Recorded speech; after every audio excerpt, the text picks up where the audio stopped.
ತಮಗೇನು ಕಷ್ಟ ಅನಿಸ್ಲಿಲ್ವಾ ಸರ್? ಖಂಡಿತ ಇಲ್ಲ. ನನಗೆ ಒಂದು ಮಾತ್ರ ನನ್ನ ನಿವೃತ್ತಿ ಆದಾಗ ತುಂಬಾ ನನಗೆ ನೋವಾಯಿತು. ಆ್ಯಕ್ಚುಲಿ ನನ್ನ 55 ವಯಸ್ಸಲ್ಲೇ VRS ತಗೋಬೇಕು ಅಂತ ಹೊರಟಿದ್ದೆ. ಆರ್ಥಿಕನ ಬಲವಾಗಿದ್ದೆ, ದೇವ್ರು ಬಲವಾದ ಶಕ್ತಿ ಕೊಟ್ಟಿದ್ದ, ನೀನು ಅಲ್ಲ.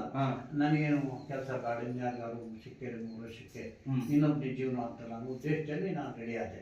ನಮ್ಮ ನೆಂಟರೊಬ್ರು ಏನು ಮಾಡಿದ್ರು, ನೀವೊಬ್ರು ಇವತ್ತು ಎಕ್ಸ್ಪೀರಿಯನ್ಸ್ ಹ್ಯಾಂಡು, ನೀವು ಕಮ್ಮಿ ಸಮಯ ಕೆಲಸ ಮಾಡಿದ್ದೀರ, ಸರ್ಕಾರ ನಿಮ್ಮನ್ನು ಬೆಳೆಸಿದೆ, ಅನುಭವ ಜ್ಞಾನ ಇದೆ, ಇದನ್ನ ನೀವು ಹಂಚಬೇಕು. ನೀವು ಡ್ಯೂಟಿ ಇದರಲ್ಲಿ ನೀವು ಹೆಚ್ಚುಗಾರಿಕೆಗೆ ಬಿಡೋದಲ್ಲ. ತೀರಾ ದೂರ ಎಲ್ಲಾರು ಹಾಕಿದ್ರೆ ನೀವು VRS ತಗೊಳ್ಳಿದ್ರಿ. ಈಗಲ್ಲ, ಈಗ ಮಾಡಬೇಡಿ, ಈ ರೀತಿ ಇದು ಬಿಟ್ಟೆ.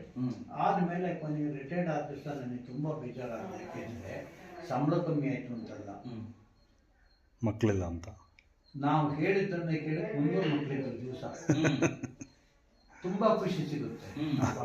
ಅದನ್ನ ಕೇಳಕ್ ನಮ್ಮ ಅಂದವ ಯಾರು ನಮ್ಮ ಪಾಠ ಕೇಳೋದಿಲ್ವಲ್ಲ, ನಮಗೆ ಒಂದು ದೊಡ್ಡ ಅಟ್ಯಾಚ್ಮೆಂಟ್ ಇರುತ್ತೆ. ಅದು ನಾವು ಕಳ್ಕೊಳ್ಳೋದು ಎಷ್ಟು ಕಷ್ಟ ಅಲ್ವಾ?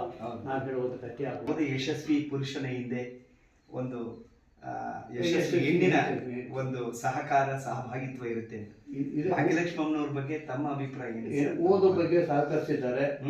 ಎಲ್ಲಕ್ಕಿಂತ ಹೆಚ್ಚಾಗಿ ಅವ್ರ ಬಗ್ಗೆ ನಾನು ಪೇಪರ್ ಹಿಡಿದ ಕೂಡಲೇ 90 ಮಾರ್ಕ್ಸ್ ಕೊಡೋದು. ಯಾಕೆ ಅಂದ್ರೆ ನನಗೆ 6 ಜನ ತಂಗಿರು. ಮದುವೆ ಮಾಡ್ಕೊಂಡು ಮದುವೆ ಮಾಡೋದು ಇದೆಯಲ್ಲ, ಹೌದೌದು, ಅದು ಬಹಳ ಕಷ್ಟ, ದೊಡ್ಡ ಒಂದು. ಅದು ಅದೇ ನಾನು ಹೆಡ್ ಆಫ್ ದಿ ಡಿಪಾರ್ಟ್ಮೆಂಟ್. ನಮ್ಮಲ್ಲಿ 6 ಜನ ಮದುವೆ ವಿಚಾರಗಳು, ಇವ್ರಿಗೂ ಹೊತ್ತಿಗೆ 3 ಜನ ಆಗಿತ್ತು. ಇನ್ನು 3 ಜನ ತಂಗಿಯರು, ತಮ್ಮನ ಮದುವೆ, ಇಷ್ಟು ಕೂಡ ಮಾಡ್ಬೇಕಾದ್ರಲ್ಲಿ ಅವರು ಸಹಕರಿಸಿದ್ದಾರೆ. ಹಾಗಾಗಿ ಅವ್ರ ವಿಚಾರಕ್ಕೆ ಕೃತಜ್ಞತೆ ಇದೆ.